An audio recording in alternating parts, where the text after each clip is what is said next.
Part 6, Chapter 3 of Crime and Punishment, Porfiry leaves, and Raskolnikov hurries to talk to Svidrigailov. Raskolnikov is avoiding Sonia because she reminds him of his need to confess.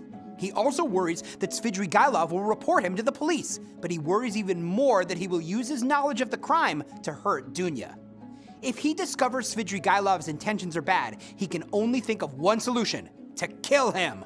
Suddenly, Raskolnikov spots Svidrigailov in a tavern window, smoking a pipe.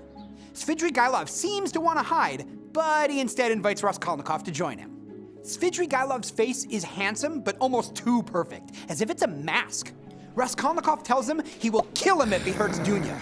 Svidrigailov confesses to cheating at cards and having a passion for women, which Raskolnikov thinks is like a dangerous disease, but he wouldn't hurt Dunya.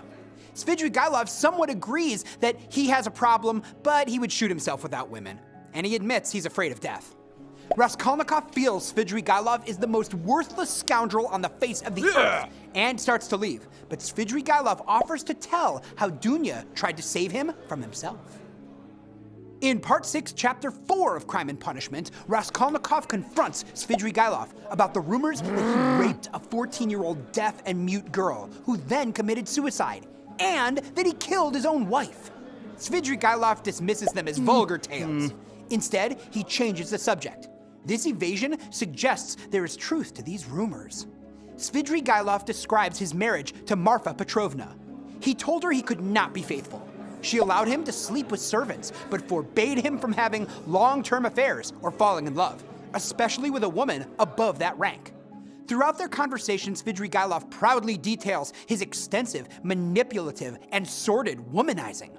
Svidrigailov was deeply attracted to Dunya, who resisted him. He kept his distance until she confronted him about raping a maid.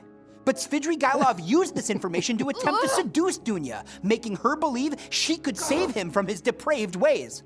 But Dunya saw through this and rejected him. Svidrigailov became desperate, offering her all his money and saying he would run away with her. He claims he was so smitten he would have killed his wife if Dunya had asked. His actions led to the events Raskolnikov's mother described in her letter to him in Part 1, Chapter 3. Raskolnikov asks Svidrigailov if he is still pursuing Dunya. He denies it, but Raskolnikov remains suspicious. As proof, Svidrigailov tells him of his recent engagement to a 15-year-old girl, which disgusts Raskolnikov. He asks why Svidrigailov helped Katerina Ivanovna's children. To prove that his generosity is genuine, Svidrigailov claims he also helps other young people.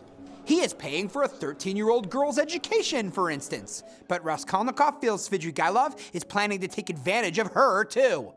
Svidrigailov tells Raskolnikov he won't get away from him. They part, but Raskolnikov follows him.